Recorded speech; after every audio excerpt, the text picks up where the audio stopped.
Pronto, gente. Então, questão número 7, né? Aí, vamos lá.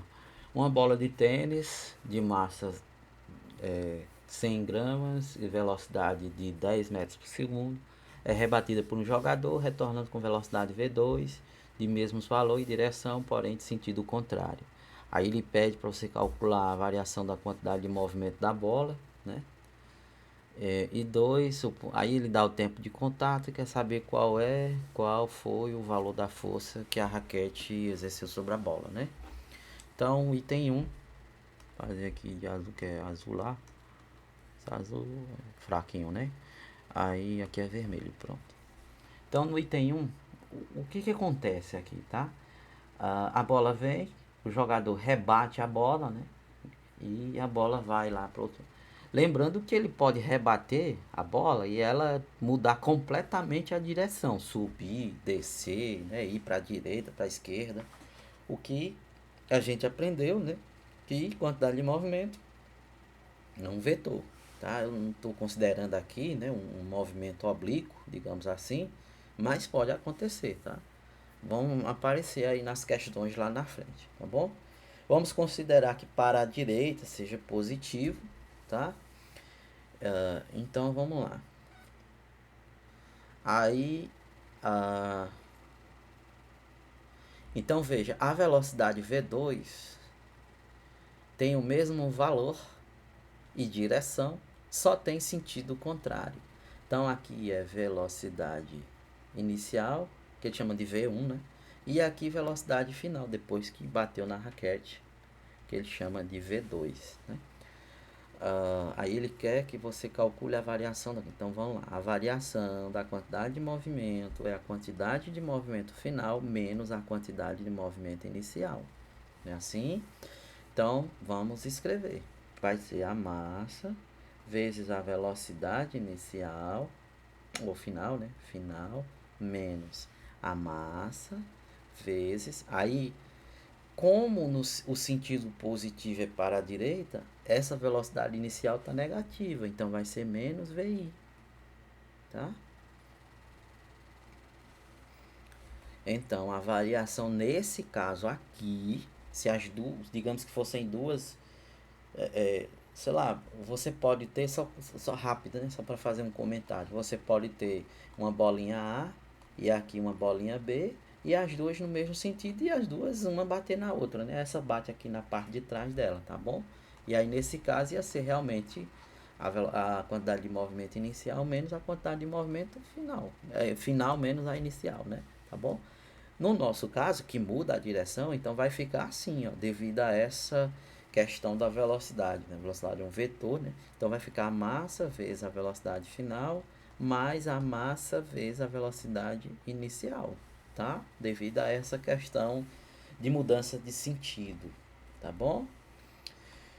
Então a variação da quantidade de movimento, quanto é a massa, né? Aqui está 100 gramas, no sistema internacional é em quilos, né? Então basta dividir por 1000, aqui vai ficar 0,1 vezes a velocidade inicial, que é 10, né?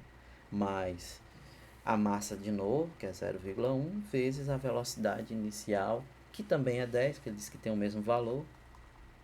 Isso aqui vai me dar, coloca a vírgula aqui, cancela o zero, coloca a vírgula aqui, cancela o zero, vai ficar 1. 1 mais 1, 2. Então, a variação da quantidade de movimento é 2 kg vezes, né, vezes metro por segundo. Tá bom? Interessante, né? Então quer dizer que ele carrega alguma coisa com ele quando ele está em movimento num sentido e carrega também alguma coisa com ele, que a gente chama de quantidade de movimento, quando ele está no outro sentido. A ideia é essa, né? Você tem um sentido, você está gastando energia, se eu fosse falar energia cinética, e no outro sentido você também está gastando energia cinética. Então você tem que somar a energia cinética total, e assim como você, nesse caso aqui, né, no sentido e no outro, você soma a energia cinética total também, tá bom? Tem outra pergunta? Tem, né? Cadê? Aí sim, ele pede a força, vamos terminar, né? A questão bem direitinho. 2. É 2. Tem 2, rapaz. Quer pular aí? Deixa eu diminuir mais um pouquinho, pronto. Acho que fica melhor, porque quando eu chegar aqui o bicho mexe. Pronto, aí bota aqui vermelho, né? Só para variar. Eu gosto, essa cor é muito bonita. Ela destaca, mas você quer marcar aqui alguma coisa, é muito legal. Comentários à parte. Ele quer o valor. Eu já tô na 8 aqui. É muito difícil escrever pequeno, tá? Muito difícil. Ele quer saber qual é a força, né? Qual é a força? Então vamos lá. Vamos fazer. Então ele dá o tempo, que é 0,01 segundo, né? Qual foi o valor da força que a raquete exerceu sobre a bola? E ele quer saber a força. Gente, qual é a força, né? Que seria a força resultante? A gente já sabe, né, que impulso é igual à variação da quantidade de movimento. Sabemos que o impulso é a força resultante vezes a variação do tempo, né, vezes o intervalo de tempo, e a quantidade de movimento a gente já tem, que a gente calculou, que é azul, né, que a gente calculou aqui no item 1, tá bom? Então, vamos lá. Então, a força vai ser igual, né? Força resultante, né? Para lembrar, tá? Eu quero lembrar vocês que é força resultante dividido pela variação do tempo. Assim, pessoal, antes de escrever qualquer coisa, eu estou escrevendo a força resultante. Não sei se vocês estão vendo a sutileza. Olha que sutileza, cara. Eu vou escrever, eu preciso. Tá no meu coração falar isso. A força resultante é igual a massa vezes a aceleração. E ela também é igual à variação da quantidade de movimento em relação à variação do tempo. São duas formas de escrever a segunda lei de Newton. Não é legal? Essa primeira, geralmente, né, geralmente não, a massa é constante. Essa daqui, a massa está dentro. Então, a massa dentro, ela pode variar. Olha, saindo aí do forno. Ei, cara, é muito gostoso isso. Vocês não tem noção. Quando você chega ali em mecânica quântica, né, tal, aplicar os teoremas, é muito massa, cara. Você tem que saber tudo isso aqui. As formulações de Lagrange e de Hamilton, né? Que você pode resolver problemas para encontrar as equações de movimento dos corpos usando as leis de Newton, como a gente faz e está fazendo aqui, né? E pode resolver também usando a formulação lagrangiana e também a hamiltoniana, né?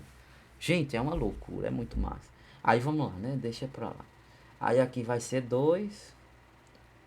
E o tempo foi quanto? Quanto que foi o quanto? 001. Foi 001, né? Então aqui vai ficar 20 sobre 0,1, tá? Toda vez que você bota a vírgula aqui, você aumenta um zero lá em cima. Para ficar mais fácil ainda, eu divido por 1, né? Eu botei a vírgula aqui, aumentei mais um zero. Qualquer número dividido por 1 é ele mesmo, né? Então a força resultante é de 200 newtons. Uns 20 quilos, né? Se você quiser ter uma noção. Então, assim, gente. Outro comentário. Eu quero fazer comentários. Comentários. Você tá aprendendo física comigo, velho. Não tem frescura. Outra coisa, gente. A força que foi aplicada na bolinha. Olha, quero que você entenda isso. Que a gente vai precisar disso aqui lá na frente. A força. Eu quero subir. Eu quero subir. A força que foi aplicada na nossa bolinha. A resposta é a letra A, né? Aqui é 0,1, né? Quilograma vezes 10 dá o peso da bolinha. Concordam comigo? 0,1 vezes 10 é 1. 1, né? Não é assim?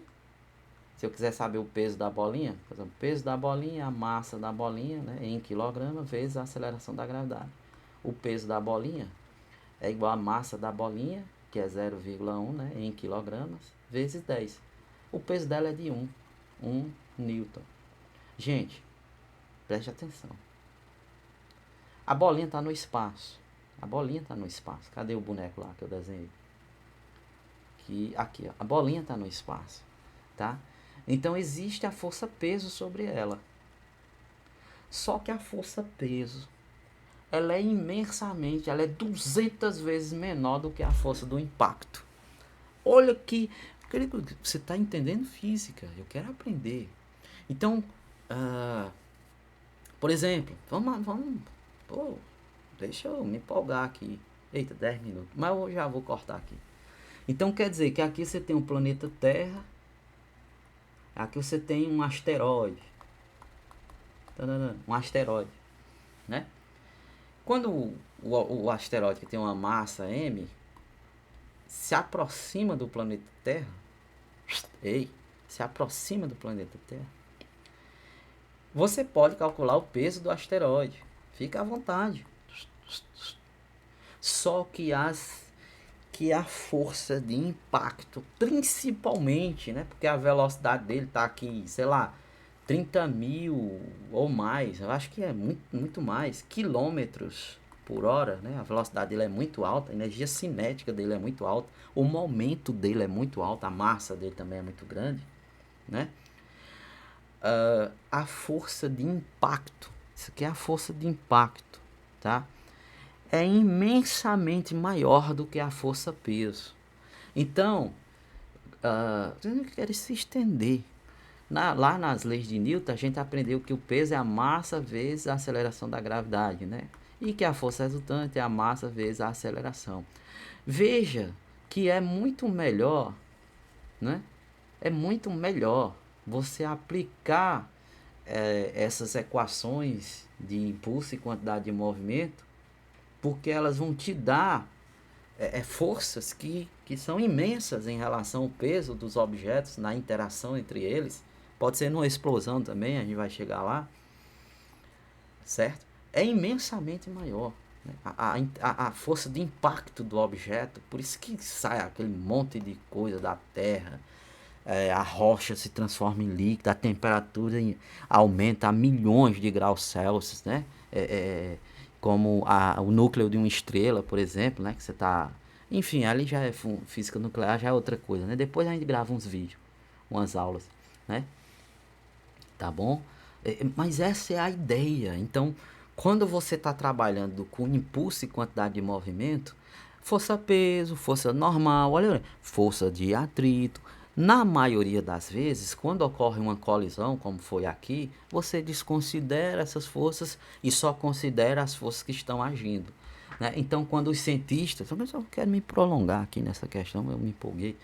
Quando os cientistas eles vão resolver por exemplo, eles querem analisar como é que vai ser a colisão entre Andrômeda e a Via Láctea, né? Duas galáxias gigantes que estão em rota de colisão daqui a alguns milhões, eu acho que é milhões, né? Nem bilhões, não tá pertinho aí, mas né, vão estar enfim, a gente não sabe nem onde vai estar, mas quando eles vão analisar as colisões entre as galáxias, eles não analisam a interação entre elas vindo da força gravitacional, né? Que é F igual a G. Não sei se eu tô pensando em trazer esse assunto, né?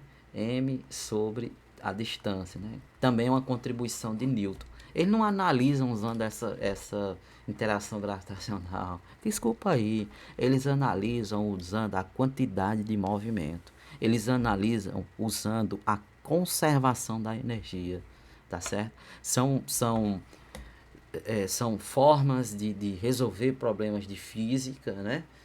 São formas de resolver problemas de física que você resolveria com as leis de Newton, apesar de toda a dificuldade. Depois a gente pode fazer um comentário por que aparece essa dificuldade, né? Mas elas são formas de resolver, certo? Mais rápido, com menos equações, né? Colocando menos variáveis e assim sucessivamente, tá bom? Bom, enfim, tem imensos comentários. É uma vida toda estudando física. Eu adoro fazer isso aqui. Vamos resolver a outra, né? Senão não dá tempo mais. Valeu, vamos lá.